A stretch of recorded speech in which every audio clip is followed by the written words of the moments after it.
Hello friends, welcome to our YouTube channel. तो आज की इस पर्टिकुलर वीडियो में हम आगे से स्टार्ट करेंगे।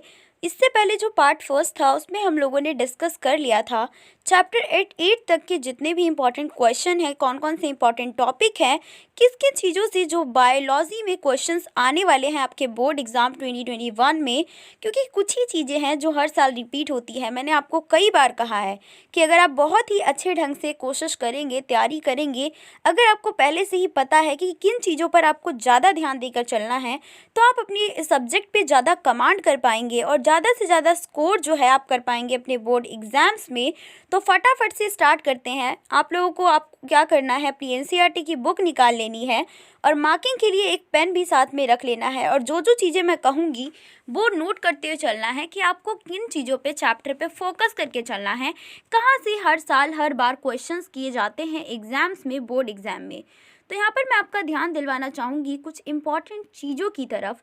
तो मैं बता देना चाहती हूँ कि फर्स्ट जो एक इम्पॉर्टेंट क्वेश्चन पूछा जाता है, लैक्टिक एसिड बैक्टीरिया के क्या फ़ायदे होते हैं, वो आपको पता होना चाहिए कि लैक्टिक एसिड बैक्टीरिया में जो कर्ड, जो मिल्क टू कर्ड हम कन्वर्ट करते हैं, तो कर्ड के अपने क्या फ़ायदे हैं। तो इसके 2 पॉइंट्स आपको लर्न करके जाने हैं कि विटामिन B12 की अमाउंट को तो बढ़ा ही देता है, साथ ही में ये क्या करता है, जो LAV है वो हमारे बेनिफिशियल रोल होता है इसका चेकिंग डिसीजेस कॉसिंग माइक्रोब्स में। तो ये काफ़ी एक इम्पॉर्टेंट क्वेश्चन एग्जाम का बनता है हर साल हर बार।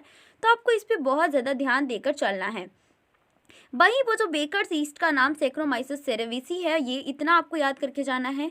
जो स्विस चीज़ है जिसमें जो कि बनाया जाता है प्रोपियोनी बैक्टीरियम सार्मनी से, आपको इतना याद करके जाना है, दैट्स ऑल। उसके अलावा आपको कुछ भी याद करने की ज़रूरत नहीं है इस पूरे पैरा में। नेक्स्ट जो माइक्रोब्स इन इंडस्ट्रियल प्रोडक्ट वाला टॉपिक है, उसमें आपको कुछ इंपॉर्टेंट चीज़ें याद करके जानी है। जैसे कि सेक्रोमाइसिस सेरेविसी जो आपका होता है, उसको ब्रीवर्स ईस्ट के नाम से भी जाना जाता है।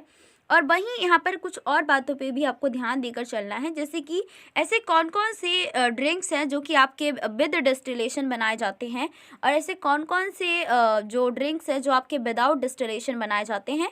विस्की, ब्रांडी एंड रम जो है वो आपका बनाया जाता है बाय द डिस्टिलेशन। वहीं बियर और वाइन जो है वो आपका विदाउट डिस्टिलेशन बनाया जाता है। ये चीज़ आपको याद करके जानी है। वहीं आपको एंटीबायोटिक्स वाले टॉपिक में इतना तो ज़रूर पता होना चाहिए कि अलेक्जेंडर फ्लेमिंग ने सबसे पहले जो है वो पेनिसिलिन नाम का एक एंटीबायोटिक बनाया था। और फ्लेमिंग, चेन एंड फ्लोरे को जो है नोबेल प्राइज़ इस चीज़ के लिए दिया गया था 1945 में। इतना याद करके ज़रूर से ज़रूर जाओगे। उसके बाद आगे की तरफ बढ़ते हैं। क्वेश्चन जो सबसे ज़्यादा पूछा जाता है हर साल हर बार एग्जाम में, इसके chemical enzyme and bio active molecule को लेकर, कि ये जो केमिकल एंजाइम या बायो एक्टिव मॉलिक्यूल है पर्टिकुलर जितने भी दिए हुए हैं एनसीईआरटी में, वो किससे बनाए जाते हैं। जैसे कि आपको याद रखना है कि सिट्रिक एसिड एस्परजिलस नाइजर नाम के एक फंगस से बनाया जाता है। तो ये काफ़ी इंपॉर्टेंट जितने भी एग्जाम्पल एनसीईआरटी में दिए गए हैं, अगर वो सारा का सारा आप याद कर लेते हैं तो उसके बाद आपकी सारी प्रॉब्लम सॉल्व हो जाएंगी। क्लॉस्ट्रीडियम ब्यूटाइलिकम ब्यूटाइलिक एसिड के लिए तैयार होता है। और एसिटोबैक्टर एसिटियाई जो है वो एसिटिक एसिड बनाने के लिए यूज़ किया जाता है। ये आप याद रखेंगे। एक इम्पॉर्टेंट क्वेश्चन एग्जाम में ये किया जाता है कि वो जो बॉटल फ्रूट जूस होते हैं जो हम मार्केट से खरीदते हैं, वो इतने ज़्यादा क्लियर क्यों होते हैं। तो आप बता देना कि वहाँ पर जो है जो इसके रीज़न जो है आपका पैक्टिनेज एंड प्रोटीएज एंजाइम का यूज़ किया जाता है क्लैरिफाई करने के लिए बॉटल जूसेस को। ये काफ़ी इंपॉर्टेंट क्वेश्चन है जो एग्ज़ाम में लगभग 1-2 साल छोड़ के आ ही जाता है। स्ट्रेप्टोकोकस नाम के बैक्टीरिया से स्ट्रेप्टोकाइनेज बनाया जाता है, उसका काम है क्लॉट बस्टर का।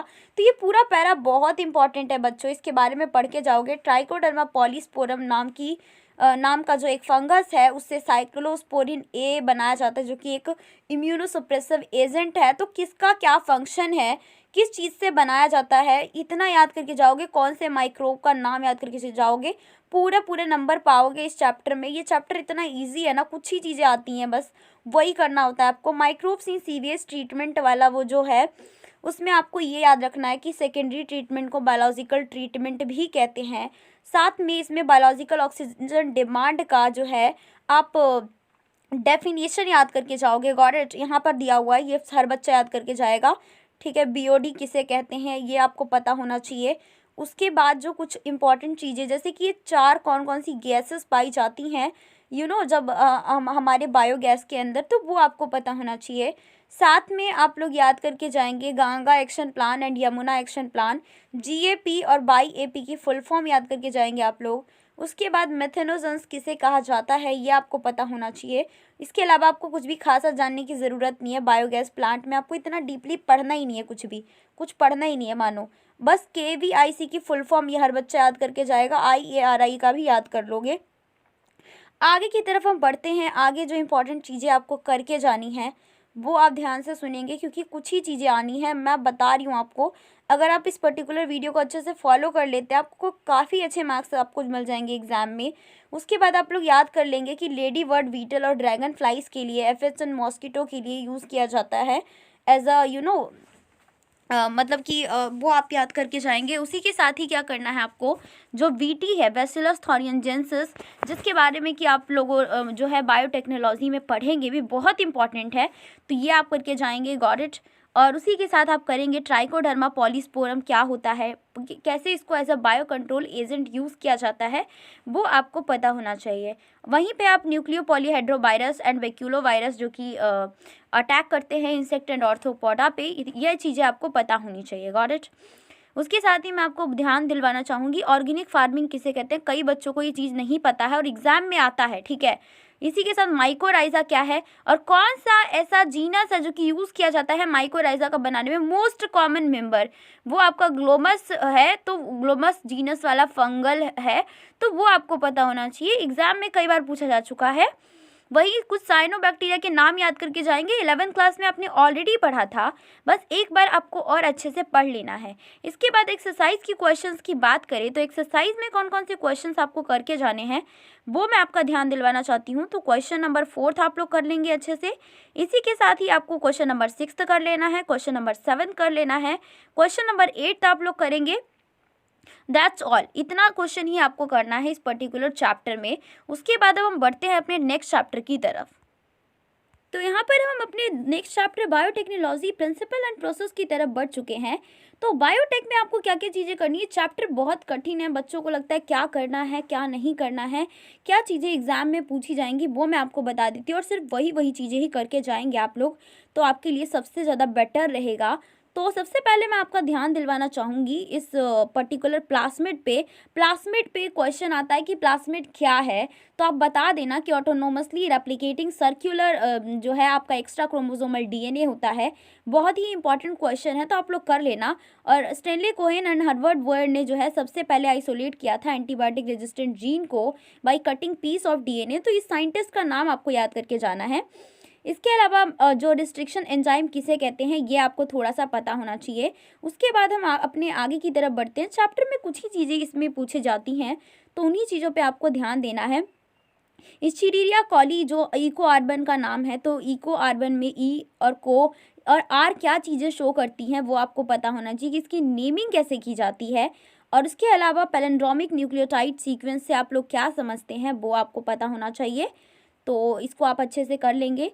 और ये जो प्राइम लिखना होता है 5' to 3' एंड 3' to 5', ये स्ट्रैंड का नाम आप लोग अच्छे से याद करके जाएंगे। GAATTC जो होता है इस डिस्ट्रिक्शन एंजाइम का पैलिंड्रोमिक सीक्वेंस, ये आप याद करके जाएंगे, ये पूछा जा गया है कई बार एग्जाम में, तो अगर आप कर लेते हैं याद तो काफ़ी बेटर रहेगा।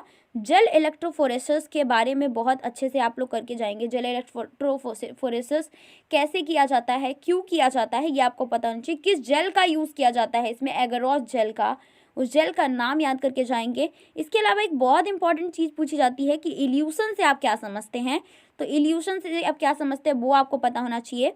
इसके अलावा जब आप DNA को देखते हैं तो आपको क्या चीज़ यूज़ करनी पड़ती है, तो UV रेज आपको यूज़ करना पड़ता है, साथ में थीडियम ब्रोमाइड यूज़ करना पड़ता है। ये काफ़ी एक इम्पॉर्टेंट क्वेश्चन है एग्जाम का।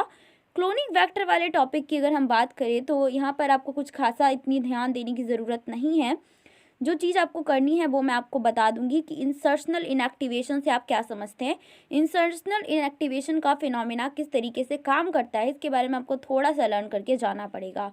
ये वाला पैरा बहुत इंपॉर्टेंट है। जो एग्रोबैक्टीरियम ट्यूमिफेशन का TI प्लास्मिड है, यूज़ किया जाता है प्लांट्स में एज अ क्लोनिंग वैक्टर, तो ये नाम आप लोग याद करके जाएंगे। और वहीं उसी के साथ जो है एनिमल्स में या ह्यूमन में किसका यूज़ किया जाता है, इस बात का भी ध्यान आपको देते हुए चलना है।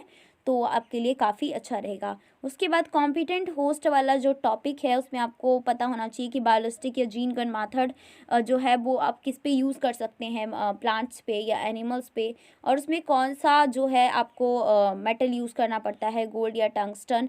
तो ये आपको थोड़ा सा पता होना चाहिए।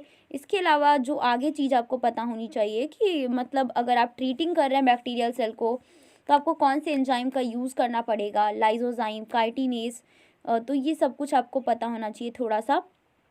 सबसे जो इम्पॉर्टेंट चीज़ है जहाँ से क्वेश्चन आना ही आना है वो है आपका पीसीआर, जो कि है पॉलीमरेज चेन रिएक्शन, जिसका 3 ये जो इम्पॉर्टेंट स्टेप है, डीनेचुरेशन सबसे पहले होता है, देन एनिलिंग की जाती है, देन एक्सटेंशन किया जाता है। इतनी बार पूछा गया है, बार बार यही पूछा जाता है, कैसे करोगे पीसीआर, कैसे करोगे, 3 स्टेप्स क्या हैं। उसके अलावा एक जो इम्पॉर्टेंट क्वेश्चन पूछा जाता है टेक पॉलीमरेज को लेकर, कि कैसे टेक पॉलीमरेज जो है इतनी 100 डिग्री सेल्सियस पे भी अपना काम एफिशिएंटली कर पाता है। उसके अलावा सेलेक्टेबल मार्कर से आप क्या समझते हैं वो आपको पता होना चाहिए। Got it. और वहीं पे हम चैप्टर की तरफ आगे बढ़ते हैं। तो बायोरिएक्टर क्या होता है, ये काफ़ी इंपॉर्टेंट क्वेश्चन बनता है एग्जाम में कि बायोरिएक्टर क्या होता है। डाउनस्ट्रीम प्रोसेसिंग से आप क्या समझते हैं वो आपको पता होना चाहिए। इस पैरा में साफ साफ लिखा हुआ है कि डाउनस्ट्रीम प्रोसेसिंग का क्या मतलब है। तो और यहाँ पर हम अपने एक्सरसाइज के क्वेश्चंस की तरफ बढ़ चुके हैं। तो एक्सरसाइज के क्वेश्चंस में आपको क्या क्या क्वेश्चंस करने हैं वो मैं आपको बता देती हूँ। तो यहाँ पर जो आपको जिन चीज़ों पे आपको ध्यान देना है उसमें आपको बस ये क्वेश्चन नंबर 3 जो है, क्वेश्चन नंबर 3 बस क्वेश्चन नंबर 3 आप लोग कर लेंगे, और कोई क्वेश्चन इस चैप्टर में आपको करने की ज़रूरत नहीं। अंदर के कंटेंट से जो जो चीज़ें पढ़ के जानी है आपको वो मैं ऑलरेडी आपको बता चुकी हूँ।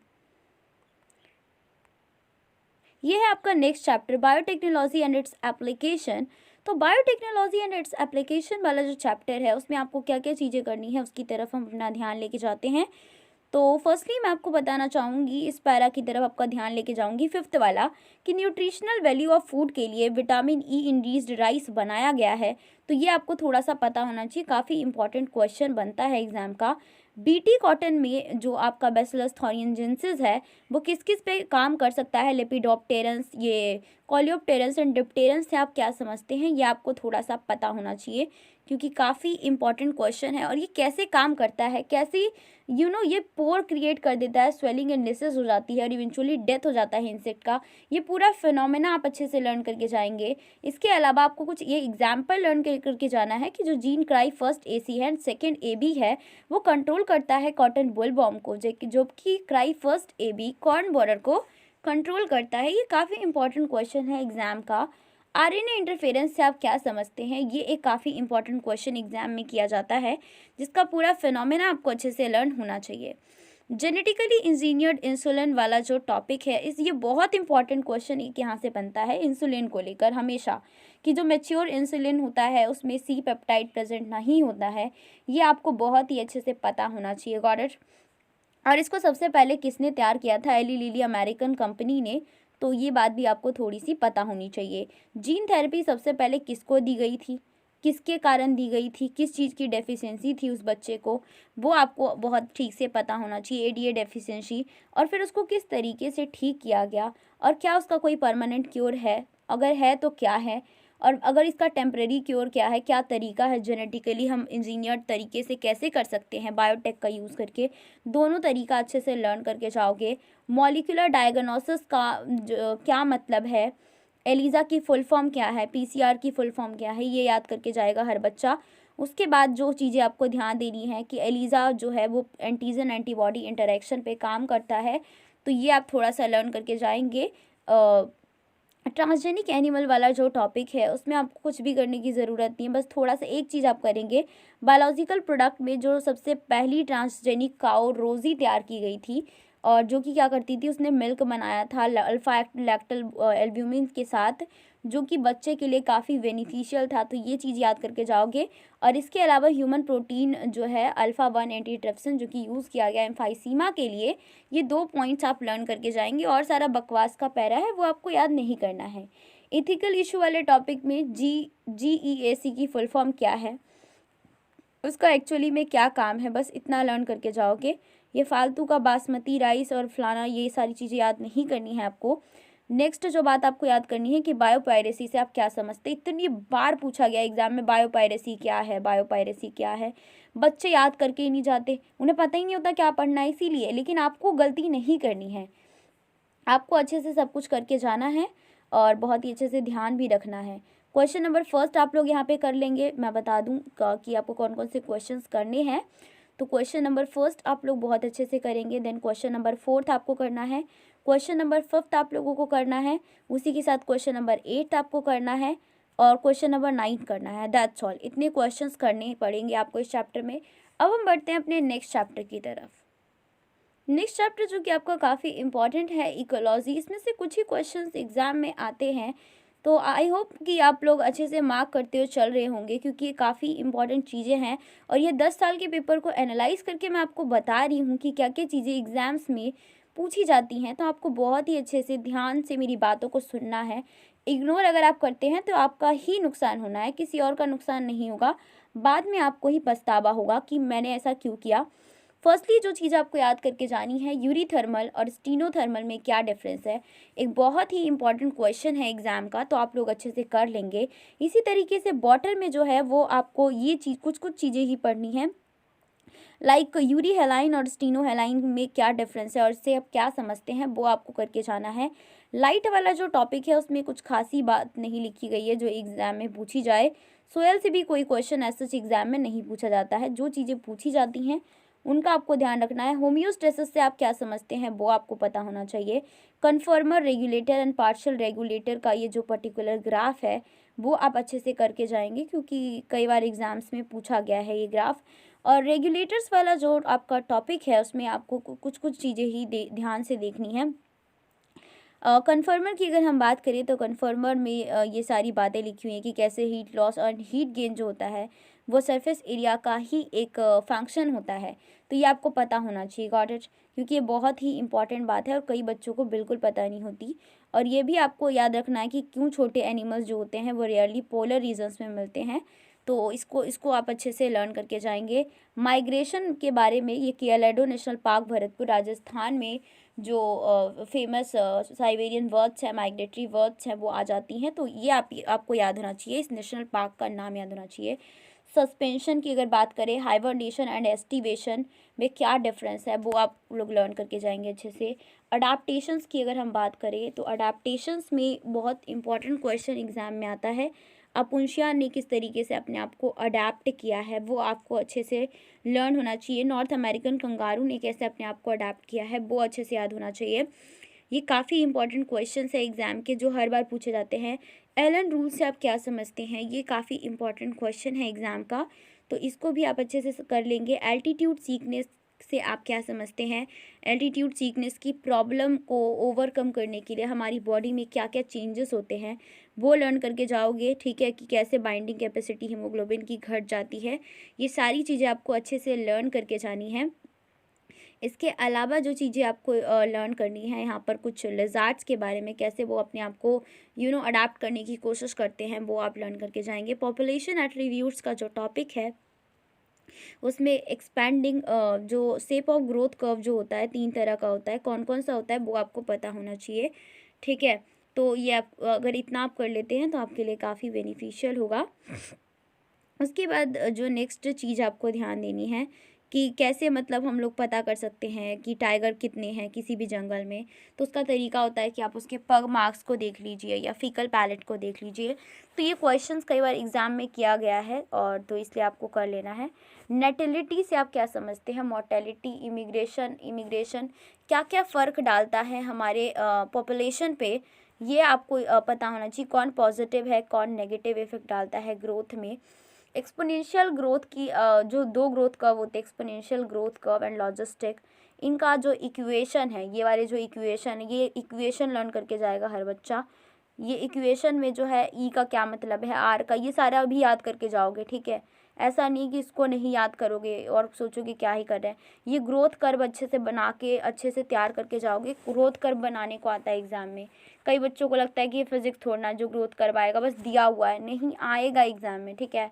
उसके बाद कैरिंग कैपेसिटी से आप क्या समझते हैं, ये पर्टिकुलर ग्रोथ इक्वेशन क्या है लॉजिस्टिक ग्रोथ के लिए, यहाँ पे के का क्या मतलब है, एसिम्प्टोट का क्या मतलब है, वर्ल्ड पर लॉजिस्टिक ग्रोथ किसको कहते हैं, कई बच्चों को नहीं पता, उन्हें लगता है एक्सपोनेंशियल ग्रोथ को कहते होंगे। तो ये सब चीज़ें आपको अच्छे से याद करके जानी है। लाइफ हिस्ट्री वेरिएशंस में जो है वो आपको कुछ भी करने की ज़रूरत नहीं है, सारा बकवास है। पॉपुलेशन इंटरेक्शन में म्यूचुअलिज्म में क्या होता है, दोनों ही स्पीसीज़ को बेनिफिट होता है। कंपटीशन में क्या होता है, प्रेडेशन, पैरासिटिज्म।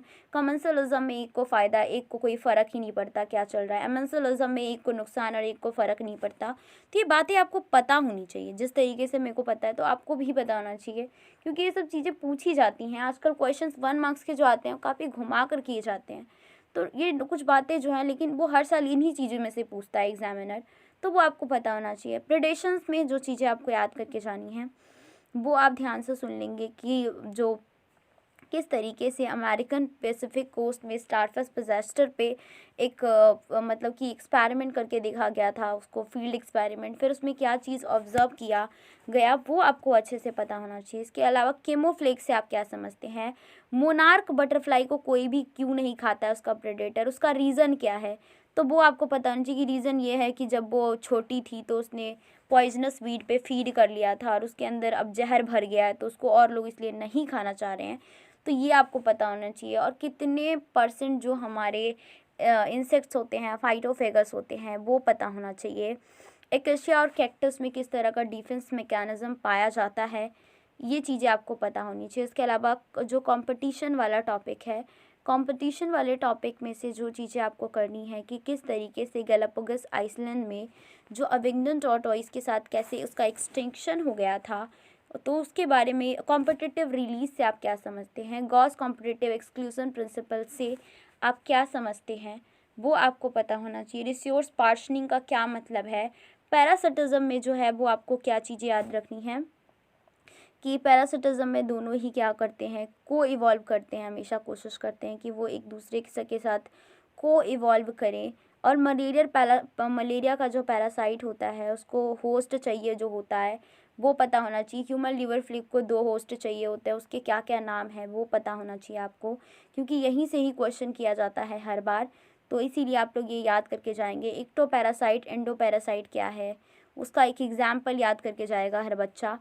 उसके अलावा ब्रूड पैरासिटिज्म से आप क्या समझते हैं, ये क्वेश्चन एग्ज़ाम में 2 बार पूछा गया है, इस बार दोबारा से पूछा जा सकता है, तो आप लोग पहले से तैयार रहें। इसके अलावा जो है मैंगो ब्रांच मतलब किसके किसके बीच का रिलेशन कैसा है वो आपको याद होना चाहिए। आपसे पूछा जा सकता है ना, कि अगर एक ऑर्चिड है growing on an epiphyte on a mango branch, तो ये किस तरह का रिलेशन है कमेंसिलिज्म का। तो ये सब चीज़ें आपको पता होनी चाहिए। Cattle egret and grazing cattle का कैसा आपस में रिलेशन है कमेंसिलिज्म का, ये पता होना चाहिए। उसके अलावा जो है म्यूचुअलिज्म में माइकोराइजा क्या है, लाइकेन क्या है, ये किस तरह के एसोसिएशंस दिखाते हैं, किस तरह का इंटरेक्शन शो करते हैं, वो पता होना चाहिए, क्योंकि ये सब क्वेश्चंस आपसे पूछे जाएंगे, ठीक है। और उसके अलावा फिग और बास्प का क्या सीन है वो पूरा पता होना चाहिए, क्योंकि ये क्वेश्चंस किए जाते हैं, बहुत ज़्यादा बार पूछे गए हैं, तो आपको पता होना चाहिए। सेक्सुअल डिसीट जो होता है, स्यूडो कॉप्युलेट किस तरीके से करते हैं, ये एक इम्पॉर्टेंट सिचुएशन है। ऑर्चिड वाला, ऑर्चिड को कैसे मतलब धोखा दिया जाता है, तो वो जो धोखा है वो आपको अच्छे से याद होना चाहिए कि कैसे वो धोखा देती है। Got it. उसके बाद जो है इसमें अगर क्वेश्चंस की हम बात करें कि क्वेश्चन कौन कौन से इम्पॉर्टेंट है जो आपको करके जाने हैं, क्वेश्चन नंबर फर्स्ट आपको करना है, उसी के साथ जो आपको चीज़ें करनी हैं क्वेश्चन नंबर 5 आपको करना है। और आगे अगर हम बात करें क्वेश्चन नंबर 7 आपको करके जाना है अच्छे से, क्योंकि ये क्वेश्चन एग्ज़ाम में पिछली बार पूछा गया था, तो इसलिए आपको अच्छे से कर लेना है। क्वेश्चन नंबर 10 आप लोग कर लेंगे, क्वेश्चन नंबर 11 आप लोग कर लेंगे। उसके अलावा अगर जो आपको चीज़ें करनी है क्वेश्चन नंबर 13 आप लोग करेंगे। ये चैप्टर बहुत इंपॉर्टेंट है, थोड़ा सा कॉम्प्लिकेटेड ज़रूर है, बट अगर आप समझेंगे तो समझ में आ जाएगा। क्वेश्चन नंबर 15 आपको अच्छे से कर लेना है, क्योंकि इसमें इंटरेक्शंस बहुत ज़्यादा पूछे गए हैं, तो इसीलिए आपको अच्छे से करना ही पड़ेगा। That's all. इतना अगर आप कर लेते हैं तो आपका काम बन जाएगा इस चैप्टर में। अब हम बढ़ते हैं अपने नेक्स्ट चैप्टर की तरफ। तो यहाँ पर हम अपने बायोलॉजी बुक के लास्ट चैप्टर की तरफ पहुँच चुके हैं, जो कि है आपका chapter number 15 biodiversity and conservation. तो ये लास्ट चैप्टर है लेकिन काफ़ी इम्पॉर्टेंट है, और क्या क्या चीज़ें करनी है क्या नहीं करनी है सब कुछ बता दिया जाएगा, उतना आपको बस करके चला जाना है। तो यहाँ पे रूबोल्फिया वोमिटेरिया जो होता है वो क्या होता है और किस तरीके से इसमें जो है आपको जेनेटिक डाइवर्सिटी देखने को मिलती है, ये आपको लर्न करके जाना है बस। उसके बाद आपको कुछ भी पढ़ने की ज़रूरत नहीं है, यहाँ पे आप आगे की तरफ बढ़ेंगे। ये सब चीज़ें ना नीट एग्ज़ाम में पूछी जाती है, अगर आप बोर्ड की तैयारी कर रहे हैं तो आप मंथ ही याद करें तो बेटर रहेगा। और फिर आपको आगे की तरफ बस बढ़ते हुए चलना है। और आगे मैं आपको एक और इम्पॉर्टेंट चीज़ बताना चाहूँगी कि आपका जो लार्ज अमेज़न का रेन फॉरेस्ट है साउथ अमेरिका में प्रेजेंट है, जहाँ पर इस अर्थ पे सबसे ज़्यादा ग्रेटेस्ट बायोडाइवर्सिटी पाई जाती है। तो ये एक इम्पॉर्टेंट क्वेश्चन है एग्ज़ाम का जो कि आपको करके जाना है। उसके अलावा एक जो इम्पॉर्टेंट बात याद करके जानी है कि ट्रॉपिकल में आखिरकार इतना ज़्यादा प्रोडक्टिविटी क्यों है, क्यों इतनी ज़्यादा बायोडाइवर्सिटी है। तो उसके जो 3 रीज़न बुक में दिए गए हैं सफ़ा तौर पे, तीनों रीज़न अच्छे से याद करके जाओगे ये वाला, ठीक है, अच्छे से याद करके जाओगे। एक तो ये ए पार्ट है, ये रहा बी, तीनों रीज़न अच्छा अच्छे ऐसे ये याद करके जाओगे। स्पीसीज़ एरिया रिलेशनशिप क्या है उसका ये जो कर्व है लर्न करके जाओगे, ये इक्वेशन लर्न करके जाओगे अच्छे से। एस का क्या मतलब है, सी का क्या मतलब है, जेड का क्या मतलब है, ये सब पूछे जाते हैं क्वेश्चंस। दे देगा आपको इक्वेशन, कहेगा क्या है कि क्या चीज़ क्या शो करती है बताइए, तो फिर आपको उस टाइम पे बताना पड़ेगा। उसके बाद जो नेक्स्ट चीज़ आपको पढ़ के जानी है वो मैं बताना चाहूँगी कि आखिरकार किस किस का जो है एक्सटिंक्शन हमारे यहाँ हो चुका है। तो कुछ रीसेंट एक्सटिंक्शन के नाम याद करके जाएंगे आप लोग। Dodo, quagga, thylacine, Steller sea cows and 3 sub species of tiger कौन कौन से हैं, बाली, जावा एंड कास्पियन, वो आप लोग अच्छे से करके जाएंगे। इसके अलावा जो चीज़ें आपको याद करके जानी है वो आप यहाँ पे ध्यान दे दें। इविल क्वार्टेट से आप क्या समझते हैं, बायोडाइवर्सिटी लॉसेस के अपने क्या क्या कारण हैं। तो बस आप हेडिंग याद करके जाएंगे कि ओवर एक्सप्लॉयटेशन एक कारण है, एलियन स्पीसीज इन्वेशन एक कारण है। और ये ओवर एक्सप्लॉयटेशन वाले टॉपिक में जो स्पीसीज एक्सटिंक्शन हुए हैं स्टेलर सी काउस का ओवर एक्सप्लॉयटेशन के कारण किस किस का एक्सटिंक्शन हुआ है, तो वो आप याद करके जाएंगे। इसके अलावा आपको बस सिर्फ हेडिंग लर्न करनी है और कुछ याद नहीं करना है। Narrow utilitarian and broadly utilitarian में क्या डिफरेंस है, क्या मतलब है, थोड़ा थोड़ा याद करके जाओगे, ज़्यादा डीपली इसमें से क्वेश्चंस नहीं किए जाते हैं। और इसके अलावा जो in situ conservation and ex situ conservation, इसमें से क्वेश्चन बहुत ज़्यादा पूछा जाता है कि इन सीटू कंजर्वेशन का क्या मतलब है। इसके अलावा जो हॉटस्पॉट के नाम बता दीजिए, हमारे यहाँ कितने हॉटस्पॉट हैं, कौन कौन से हैं, तो वो नाम बताइए। इन सीटू कंजर्वेशन के क्या क्या एग्जांपल्स हैं, ठीक है, सारे के सारे एग्जांपल बता दो कि सेक्रेड ग्रोव्स भी होते हैं, नेशनल पार्क है, सेंचुरीज़ है, बायोस्फीयर रिजर्व है, तो ये सारा इन सीटू कंजर्वेशन में आता है। जबकि एक सीटू कंजर्वेशन में zoological park, botanical garden, wildlife safari parks, zoological parks, zoos वगैरह जितनी भी चीज़ें हैं सारा कुछ आता है, तो उसके नाम याद करके अच्छे से जाओगे। इसके अलावा जो अर्थ समिट कब हुआ था, रियो डी जेनेरो पृथ्वी सम्मेलन जो है क्या है, तो वो याद करके जाओगे, कब हुआ था ये भी याद कर लोगे थोड़ा सा, ठीक है। बस इतना कर लेना है आपको इस चैप्टर में। एक्सरसाइज के क्वेश्चंस कौन कौन से करने हैं, तो क्वेश्चन नंबर 1 आप लोग अच्छे से कर लेंगे जो कि काफ़ी इम्पॉर्टेंट है। उसके बाद जो चीज़ आपको याद करनी है क्वेश्चन नंबर 3 आप लोग कर लेंगे एंड क्वेश्चन नंबर 4 आपको करना है। उसी के साथ ही जो आपको लास्ट क्वेश्चन करना है that is your question number 7 कि सेकेंड ग्रुप्स क्या होते हैं। बहुत इंपॉर्टेंट क्वेश्चन है, कई बच्चों को समझ में नहीं आता सेकेंड ग्रुप्स क्या है और वो सोचते रहते हैं। तो यहाँ पे इसे ये क्वेश्चन पहले से करके जाओगे तो अच्छा रहेगा। और ये क्वेश्चन किया जाता है एग्जाम में, कई बच्चे सोचते हैं चल छोड़ देते हैं, हमें क्या जा रहा है, शायद नहीं आएगा, आता है ये क्वेश्चन, तो आपको अच्छे से कर लेना है। उम्मीद है कि आपको वीडियो पसंद आई होगी। जिन बच्चों ने पार्ट फर्स्ट नहीं देखा है पार्ट फर्स्ट देख लोगे साथ में, क्योंकि उसमें बहुत सारे चैप्टर मैंने डिस्कस किए हुए हैं, आगे के सारे चैप्टर्स डिस्कस किए हुए हैं। जो जो चीज़ें बोली है अच्छे से उसको पढ़ के जाओगे। लास्ट जो बच्चा सोच रहा है कि नहीं हम तो पूरा पढ़ेंगे, पूरा पढ़ लो, लेकिन जिन चीज़ों को पे मैंने कहा है कि फोकस करो उस पर ज़्यादा फोकस करके आपको चलना है, ठीक है। जिन बच्चों के पास कम टाइम है वो सिर्फ वही चीज़ें पढ़ लो जो मैंने बताया है, काफ़ी सारा नंबर ले आओगे। मैं सच बता रही हूँ, बहुत ज़्यादा एनालिसिस करके बहुत मेहनत से बनाया गया वीडियो अच्छी लगी है फटाफट से वीडियो को लाइक करोगे, चैनल को सब्सक्राइब करना है, बेल आइकन के बटन को भी दबा देना है ताकि जैसे ही नए वीडियो मैं डालूँ उसका नोटिफिकेशन